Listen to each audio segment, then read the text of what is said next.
Quelle joie de vous retrouver pour cette émission de décembre, le mois où les jardins sommeillent, mais où les sapins, eux, deviennent des stars. Au programme, les sapins de chez nous, que l'on croit sûrement plus souvent qu'on ne le pense, vous verrez, on va s'amuser à les reconnaître ensemble. Une escapade chez Sapigrange, où Virginie va choisir son sapin. Georges, fidèle au poste, qui nous montre comment planter un mirabellier, même en plein cœur de l'hiver. François qui chouchoute nos plantes d'intérieur, celles qui nous accompagnent gentiment quand il fait froid dehors. Une petite leçon de nature, hibernation ou hivernation. Vous pensez connaître la différence ? On va vérifier ça ensemble. Et enfin, un éclairage pour choisir son sapin de Noël de façon responsable, sans perdre une miette de magie. Allez, installez-vous, on y va ! On démarre avec Virginie qui nous emmène découvrir les conifères de nos régions. Et vous allez voir, même si on croit connaître tout ça, il y a toujours un petit détail qui nous échappe. Vous aussi, vous hésitez entre sapin, épicéa et Douglas ? Rassurez-vous, on est nombreux. Et Virginie nous explique tout ça avec sa pédagogie habituelle. Les conifères sont en quelque sorte les rois de l'hiver. 3 éléments caractérisent ces arbres. Première chose, ce sont les cônes avec lesquels ils se reproduisent, ces fameuses pommes de pin. Ensuite, ils portent des aiguilles qui sont recouvertes d'une couche cireuse qui va les protéger de la sécheresse et du froid et permettre à ces arbres de se développer dans des conditions très rudes. Et enfin, les conifères produisent de la résine, cette matière collante et odorante, d'où le nom de résineux. Les conifères qui sont originaires de nos régions sont assez rares en fait, c'est l'if et le genévrier. Toutes les autres essences qu'on connaît, comme l'épicéa, le Douglas, le pin sylvestre, ont été importées au 19e et 20e siècle pour les besoins en bois de notre industrie. Je vous propose de vous donner quelques clés d'identification pour reconnaître les essences les plus courantes dans nos forêts. Le premier, c'est bien évidemment l'épicéa. Alors, il a des aiguilles qui sont très denses et qui sont assez piquantes, disposées en brosse autour du rameau. Son cône est assez long, très cylindrique, avec des écailles très serrées, très dures, et il peut mesurer jusqu'à 16 cm. Le Douglas est aussi très présent dans nos bois. Alors, ces aiguilles sont un peu plus longues que celles de l'épicéa, un peu plus plates aussi et moins piquantes. Alors, elles sont plus foncées sur le dessus et un peu plus claires sur le dessous. Et puis son cône, il est plus petit, de 5 à 8 cm, et quand on le regarde de plus près, on voit des petites feuilles à 3 dents qu'on appelle des bractées qui sortent des écailles. Ensuite, on a le mélèze, qui est le seul de nos conifères à perdre ses aiguilles en hiver. Elles sont disposées en petites rosettes autour du rameau. Et ces cônes, à lui, au mélèze, sont tout petits, très jolis, et restent longtemps sur les branchages. Voilà, j'espère qu'avec ces petites infos, vous parviendrez à identifier plus facilement les magnifiques conifères de nos régions.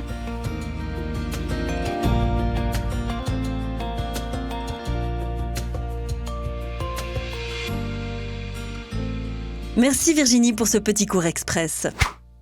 Alors maintenant qu'on est presque incollable, on file avec elle chez Sapigrange du côté d'en Haye.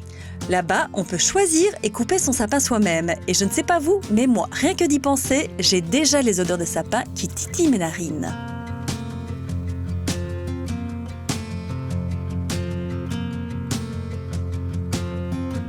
Bon, Guirec, on est ici au cœur du projet Sapigrange, mais avant de parler de sapin, j'aimerais bien que tu nous présentes un peu le projet de la ferme de Grange. C'est quoi un projet agroécologique ? Alors, un projet En fait, notre ferme, moi je suis la 4e génération. Mon père a fait 38 années de conventionnel, donc agriculture classique, comme beaucoup d'agriculteurs en Europe. Et on a décidé de passer en agroécologie parce qu'on a décidé de s'inscrire dans les enjeux de notre époque. Et nous, on a 2 enjeux principaux qui nous tiennent à cœur. C'est un, travailler sur l'alimentation, la souveraineté alimentaire. Et l'autre, c'est sur le côté éducation, éveiller, partager les vertus du travail qu'on fait et de ce qu'on essaie de mettre en œuvre au niveau de notre ferme. D'accord, donc vous avez effectué une véritable transition dans la manière de produire, de cultiver, avec un grand respect de la terre et de la biodiversité. Oui, donc c'est une des premières choses qu'on a dû mettre en place. On est passé en agriculture biologique de conservation des sols, donc on ne travaille pas les sols, qui contribue à la séquestration du carbone, aux problématiques d'érosion des sols, à la captation de l'eau, et en même temps en bio, donc avec le cahier des charges biologique, pour tout l'aspect santé, aussi au niveau de l'environnement. Mais donc ce sont ces 2 éléments-là sur lesquels on a travaillé. Et pour ça, on a dû revoir tout le maillage écologique pour permettre aux plantes qui se développent ici de se développer sainement. Et donc pour ça, recréer des liens avec le monde du vivant, avec les D'accord. insectes favorables, avec d'autres plantes, etc. Ok.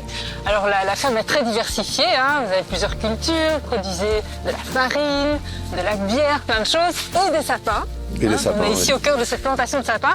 Qu'est-ce qu'elle a de particulier, cette plantation? Alors c'était la première plantation de sapins déjà qui était en bio de Belgique. Aujourd'hui on a un collègue avec qui on travaille qui est aussi en bio du côté de Bièvre. Et donc en fait ici, contrairement aux sapins traditionnels, il n'y a pas de pesticides, il n'y a pas de produits. Il faut savoir que les sapins sont souvent soumis à toute une série de produits, des régulateurs de croissance, des herbicides, pour pas qu'il y ait toute cette végétation en dessous. Ici, c'est l'inverse. On a recréé du maillage écologique. On a mis des bandes fleuries. Bon, c'est pas la saison pour voir les fleurs, mais ici, c'est envahi de fleurs, c'est envahi de champignons à l'automne. Il y a beaucoup d'oiseaux, ça Il y a j'ai beaucoup remarqué. d'oiseaux, ouais. beaucoup de nidification. Et les fleurs ont un rôle, au-delà d'être jolies. Elles attirent, elles ont été sélectionnées pour attirer des insectes qui sont favorables à la lutte contre les nuisibles. Par exemple, qui sont des abris pour les coccinelles, pour les cirfes, pour les micro-guêpes qui vont lutter contre les pucerons, qui est un prédateur pour les sapins de Noël au printemps. Et donc ce sont tous ces éléments-là qui ont été étudiés pour qu'en fait ça s'autorégule et qu'on n'ait pas le besoin d'intervenir. D'accord. Au niveau de la régulation de la croissance, on va travailler de façon mécanique. Donc il y a beaucoup de main-d'œuvre ici pour tailler les sapins, pour gérer la croissance sapin. Un sapin de Noël doit pousser le plus lentement possible pour qu'il soit le plus touffu possible, ce qui est tout l'opposé d'un sapin en forêt. D'accord. Bon, le temps se gâte, c'est la Belgique. Oui, Je effectivement. propose qu'on aille vite couper un petit sapin parce que j'aimerais quand même bien en ramener un chez moi. Donc l'idée ici, c'est d'aller chercher finalement. Hein. On vient ici en famille avec des amis, on se balade, on va choisir son sapin et on le coupe. C'est assez génial comme concept. Oui, donc depuis le départ, quand on a revu nos modes de fonctionnement, on s'est dit on va aussi travailler sur... On veut voir des gens en fait, on n'avait pas envie de vendre avec un smirmor qui part et on ne sait pas où ça va.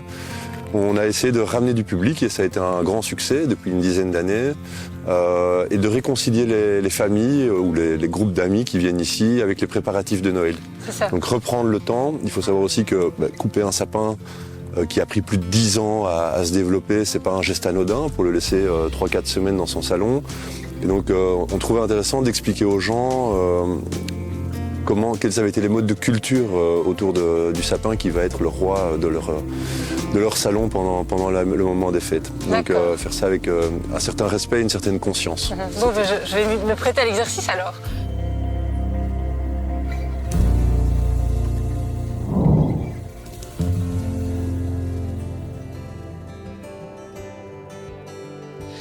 Donc l'idée, c'est on se balade et puis dès qu'on flash sur un sapin, on coupe. c'est Voilà, ça s'il est pourvu d'une étiquette, les étiquettes désignent simplement les tailles. Donc ici, voilà, il y a des codes couleurs par rapport aux tailles et aux prix du coup qui sont d'application.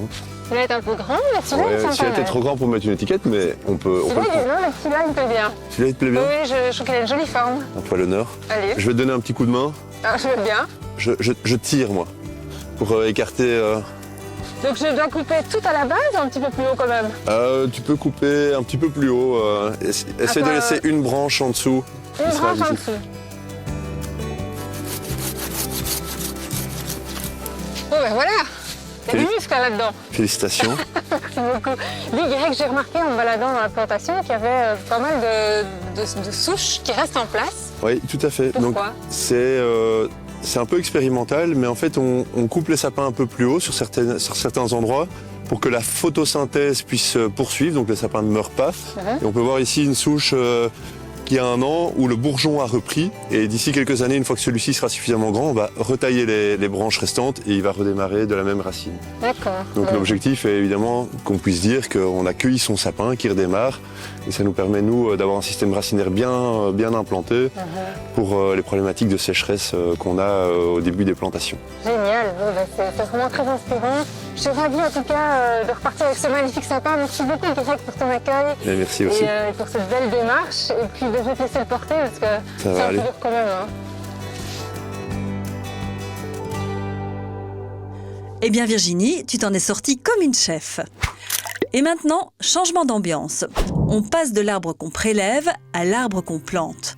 On retrouve Georges qui nous propose d'installer un tout nouveau mirabellier. Une petite promesse de soleil pour les saisons prochaines. Salut Georges. Bonjour Virginie. Et qu'est-ce que tu fais de beau? Eh bien, on va planter un mirabellier. Mais c'est une excellente idée, c'est Oui. la saison en plus des plantations, Oui, décembre. fin novembre, décembre, janvier, février, mars, on devient déjà un peu tard. Et autant faire avant l'hiver, là, reprendre vigueur tout de suite. Et qu'est-ce qu'il fait là par terre dans ton potager? Eh bien, il a fait une semaine que je suis allé chercher. Pour éviter que les racines se dessèchent, je les mets en jauge. Donc c'est une plantation tout à fait provisoire. En jauge, ça veut dire que tu le mets avec de la terre au-dessus Je pour, recouvre, oui, voilà, pour que les racines sans restent mettre bien en profondeur pour que les racines ne se dessèchent pas. D'accord, ok. Ça va? Et donc Allez. tu vas aller le planter où, ce Ah mirabellier? dans un coin, il y a déjà d'autres arbres qui vont lui tenir compagnie. On y Allez, va. C'est parti. Dis, c'est un travail de professionnel, je suis impressionnée. Quel trou! Oui, les racines, il faut loger les racines, ça c'est Ben indispensable. oui, elles sont Oui, larges, oui, effectivement. Alors, je vois que tu as mis une sorte de filet là-dedans. C'est pour les rongeurs, Oui, j'imagine? les rongeurs, les campagnards adorent les racines, et plus de racines, il n'y a plus d'arbres non plus. Donc, il y en a pour faire le tour. Et puis, comme tu vois, le fond également, on n'a pas qu'il sache venir par le fond. Remarque qu'il dépasse, c'est pour fermer le dessus par la suite, non plus qu'il n'aille pas par ce côté-là. D'accord, vraiment Voilà. impénétrable. Alors, je Impénétrable. vois ton tuteur aussi que tu as déjà placé. Le tuteur est déjà mis en place Oui. au travers du treillis. Il faut que l'arbre puisse tirer sur le tuteur sur le vent dominant, raison pour laquelle il est planté là sur le côté. Ok, ben dis donc, c'est toute une science. Hein. Alors, Oui, oui. c'est parti alors. Oui, Qu'est-ce que tu d'abord fais un peu de terre ensuite? dans le fond. Hein. Oui. Commencez par là. De la bonne terre, Merci. j'imagine. De la bonne terre de Pour jardin. nourrir l'arbre qui s'acclimate.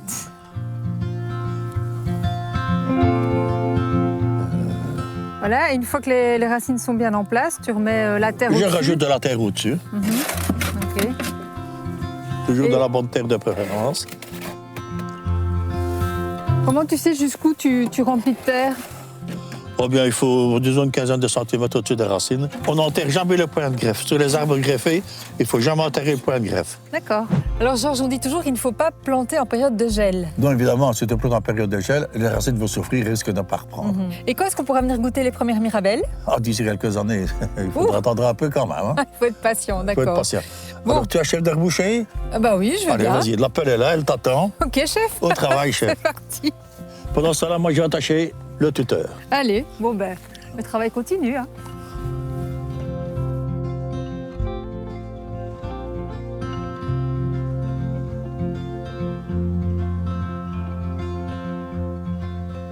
Merci Georges. On te laisse avec Virginie terminer l'installation du mirabellier. Et maintenant, direction le cocon de la maison. On passe d'un expert à un autre et on retrouve François pour prendre soin de nos plantes d'intérieur. Celles qui mettent un peu de verdure dans nos journées d'hiver et qui nous tiennent compagnie quand le jardin est endormi. Pendant les mois d'hiver, j'ai décidé de quitter le jardin pour m'occuper des plantes d'intérieur qui sont relativement prisées pour embellir vos maisons. J'ai choisi de vous présenter ici le Strelitzia, qui est aussi appelé oiseau du paradis, que l'on va préférer placer sur un endroit relativement ensoleillé, donc par exemple une fenêtre orientée au sud, mais on évitera aussi une lumière directe du soleil. Il faudra que la lumière soit un peu tamisée ou l'écarter légèrement de la baie vitrée. Si l'on choisit de placer une plante un peu plus dans un endroit ombragé, on va pouvoir choisir ce type de plante, comme ici un Calathea. Donc on a une feuille avec des caractéristiques bien ciblées, des grosses nervures que l'on dit avec un style graphique. Pour les plantes d'intérieur, je conseille de régulièrement les observer, donc par exemple toutes les semaines, passer en revue les différentes plantes et bien vérifier si on n'a pas la présence d'indésirables. Donc les indésirables, ça peut par exemple être des pucerons, des cochenilles ou encore des acariens. Dans le cas où vous trouvez ces indésirables, vous pouvez les éradiquer, lutter efficacement avec des méthodes naturelles, comme par exemple une solution qui contient de l'huile de colza et du pyrètre naturel à pulvériser sur la plante. Les indésirables ne se trouvent pas uniquement dans les feuilles ou dans les plantes, on peut aussi voir apparaître des indésirables à la surface du terreau ou voler autour des pots. Donc il s'agit alors de la mouche du terreau, elle peut pondre jusqu'à 200 œufs par adulte. Une fois que les œufs se développent, on observe des larves qui peuvent manger les racines et donc affaiblir la plante. Pour se rendre compte d'une infestation de la mouche des terreaux, je conseille de placer donc des pièges jaunes englués d'une colle sèche et ces pièges-là vont être disposés donc à la surface du terreau et vont pouvoir capturer les mouches adultes si elles sont présentes. En cas d'infestation importante, je vous conseille de commander des nématodes que vous pouvez acheter en jardinerie via une carte prépayée. Il suffit de les diluer à l'eau d'arrosage et d'appliquer sur tous vos pots dans la maison la solution d'eau contenant les nématodes. Ceux-ci vont être dispersés dans le terreau et ils vont rentrer en contact avec les larves. Les nématodes vont parasiter la larve et la tuer. De cette façon, on n'aura pas d'éclosion de jeunes mouches et le cycle va s'arrêter et on va pouvoir lutter efficacement contre l'invasion des mouches. Un conseil supplémentaire consiste à placer sur le terreau un matériel de paillage, donc qui va créer un obstacle supplémentaire pour la mouche et l'empêcher ainsi de pondre les œufs sur la surface du terreau. Dans ce cas-ci, j'ai utilisé comme matériel de paillage de la pierre ponce. Donc il s'agit de quelque chose d'assez minéral parce qu'on a une vraie pierre, donc qui ne va pas se dégrader avec le temps. Dans l'optique minérale, en fonction des couleurs, on peut choisir aussi de la pouzzolane. Donc on a ici un ton un petit peu rougeâtre, donc qui va permettre au terreau de rester bien aéré en surface. Dans un autre style plus décoratif, on peut pailler avec de la vermiculite. Donc ici, il s'agit d'une vermiculite avec des particules plus grossières. Donc la vermiculite est connue aussi du jardinier en tant que matériel pour recouvrir les semis. Alors dans ce cas-là, il s'agit d'une vermiculite un peu plus fine, plus horticole, qui va mieux retenir l'eau. Et pour terminer, on peut choisir également des cosses de coco. Donc là, on est vraiment sur des morceaux durs de la noix de coco qui vont amener de la structure et une protection donc, du terreau en surface et embellir votre intérieur. Merci François pour ces bons conseils. Et si comme moi vous avez déjà dû affronter ces fameuses mouches de terreau, eh bien on va enfin pouvoir s'en débarrasser. Retour dehors avec Virginie pour apprendre à faire la différence entre hiberner et hiverner. Pas toujours évident, mais vous allez voir, expliqué par Virginie, tout devient limpide. La période hivernale, synonyme de grand froid et de disette, amène certains animaux à mettre en place des stratégies pour économiser leur énergie. Pour certains, on va parler d'hivernation et pour d'autres d'hibernation. Mais quelle est la différence ? Un animal qui hiberne entre dans un état de veille prolongée, de quasi-léthargie. Le rythme cardiaque va diminuer fortement. Par exemple, chez le lérot, il passe de 500 à 5 battements par minute. La fréquence de la respiration va aussi fortement diminuer. Certains animaux vont même faire des apnées. Le hérisson peut faire des apnées de plus d'1 heure. Et puis sa température corporelle va aussi fortement baisser. Un animal qui hiverne, lui, va se cacher dans un abri, dans un trou, dans un terrier, à l'abri du gel et de la neige, et entrer dans un état de somnolence. Mais son cerveau reste actif et il va pouvoir réagir à des stimuli extérieurs et se remettre en activité si nécessaire. Les animaux qui hibernent sont généralement des petits mammifères dont le corps ne produit pas assez de chaleur pour résister à la rigueur hivernale. Je citais le lérot, ce joli petit rongeur qui va se mettre en boule dans la cavité d'un arbre ou dans un nichoir inoccupé. Il y a aussi le hérisson qui va faire son nid sous un tas de feuilles bien caché sous la haie ou qui affectionne aussi les tas de bois sous lesquels il va se mettre à l'abri durant tout l'hiver. La plupart des hibernants vont entrer dans ce sommeil léthargique entre octobre et novembre et se réveiller entre février et avril. Et le réveil peut parfois prendre plusieurs jours. Du côté des hivernants, dans nos régions, on peut observer le castor, le blaireau, le raton laveur ou l'écureuil bien connu qui va puiser dans les réserves de fruits secs qu'il aura fait un peu partout durant l'hiver. Mais en cas de grand froid, il peut rester bien à l'abri durant plusieurs jours dans son abri sans se mettre en activité. Et si nous prenions davantage exemple sur tous ces animaux sauvages pour ralentir nous aussi le rythme durant la saison froide et prendre un peu plus soin de nous ? Très bon conseil Virginie. Et je vous avoue, l'idée d'imiter l'écureuil cet hiver ne me déplaît pas du tout. On te retrouve maintenant aux côtés de Renaud de chez Ecoconso pour parler de nos choix de fin d'année et notamment du fameux sapin de Noël. Vous verrez, on peut faire un choix responsable sans renoncer à la magie. C'est plutôt rassurant, non ? Renaud, on est ravis de t'accueillir dans Entrée, c'est ouvert. Pour une fois, on ne gèle pas dans un jardin, mais on est bien installé dans notre petit salon avec un thé fumant, une petite déco de Noël, toute cosy. Alors, on a le plaisir de passer ce moment avec toi puisqu'on va parler de consommation et de fêtes de fin d'année. Toi, tu travailles chez Ecoconso. Est-ce que tu peux nous parler de cette ASBL et surtout du rôle que tu y joues ? Alors Ecoconso, c'est une association d'information et de sensibilisation à l'éco-consommation. Donc concrètement, on va donner un maximum d'infos faut et répondre à des questions qu'on peut se poser en matière de consommation, d'environnement et de santé. Moi, je travaille plus spécifiquement sur les aspects déchets et alimentation. D'accord. Alors justement, les fêtes de fin d'année, c'est un moment où on dépense beaucoup, on consomme beaucoup, où on peut aussi se poser toute une série de questions sur les choix qu'on fait, notamment en termes de sapin de Noël. Oui. Hein. Alors, beaucoup de gens se tournent vers le sapin naturel. En Belgique, on a d'énormes cultures de sapins. C'est un choix qui pose quand même certaines questions, Renaud. Mais c'est un choix qui va poser des questions parce qu'effectivement, c'est une grande culture, beaucoup à l'exportation, donc c'est des utilisations de terre quelque part ici, notamment pour de l'exportation. Il y a des questions qui vont se poser aussi en matière de biodiversité. Donc c'est vrai que ça pose question, mais on voit que ça évolue aussi. Oui, parce qu'il y a de plus en plus de cultures de sapins qui vont en bio. Ici, on a été chercher pour l'émission un sapin chez Sapigrange, c'est une production en agroécologie. Donc on voit que ça bouge dans le secteur. Oui, alors il y a cet exemple ici en agroécologie, il y a d'autres producteurs qui sont aussi en bio plus classique quelque part, mais on voit aussi que pour le conventionnel, il y a par exemple une charte qui s'appelle Véritable et éco-responsable qui va ajouter quelques critères environnementaux. Ça va moins loin que des filières bio, mais ça existe quand même. On voit aussi qu'il y a des tests de parcelles utilisées sans pesticides, par exemple. Donc voilà, on voit qu'il y a des choses qui bougent dans le secteur. Oui. C'est ça, donc voilà, si on veut un sapin traditionnel planté chez nous, on peut aller vers ces filières-là. Alors, l'autre possibilité, c'est le sapin artificiel. Derrière toi, il y a un sapin en plastique, Renaud. On se demande souvent d'ailleurs, tiens, est-ce que c'est mieux d'acheter chaque année un sapin naturel ou finalement d'acheter un sapin en plastique ? Alors ça, c'est le monde passionnant des éco-bilans. Alors un éco-bilan, c'est une étude qui va montrer quels sont tous les impacts dans plein de catégories possibles. Il y a le CO2, mais il y en a plein d'autres aussi, d'un produit.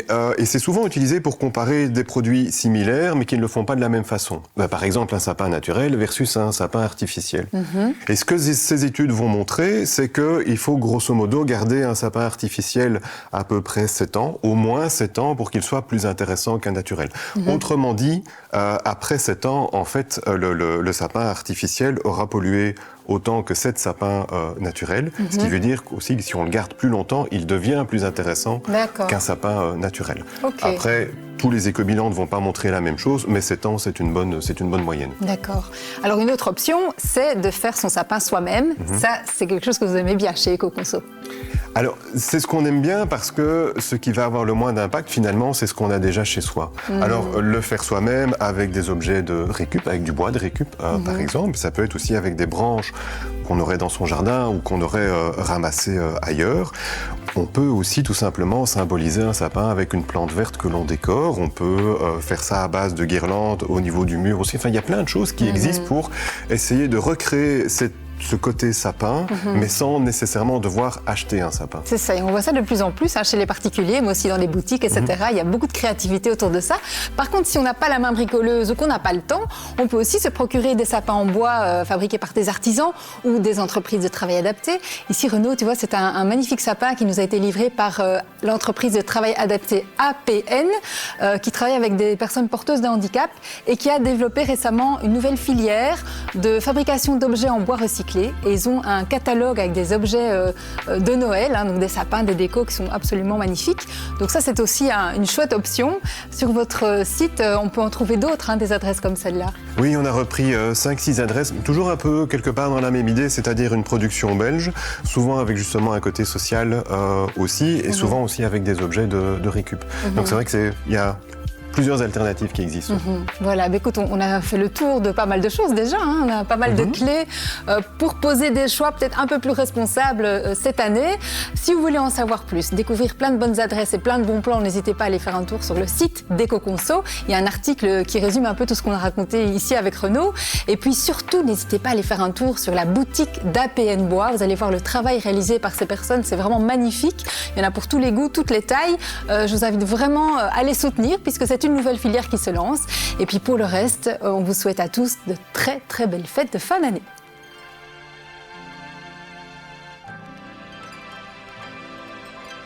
Merci à toi Virginie, merci à tes invités et merci à vous qui nous suivez chaque mois. Je vous souhaite de très belles fêtes de fin d'année et on se dit à l'année prochaine pour de nouvelles aventures verdoyantes. En attendant, retrouvez-nous sur Facebook, Instagram et YouTube.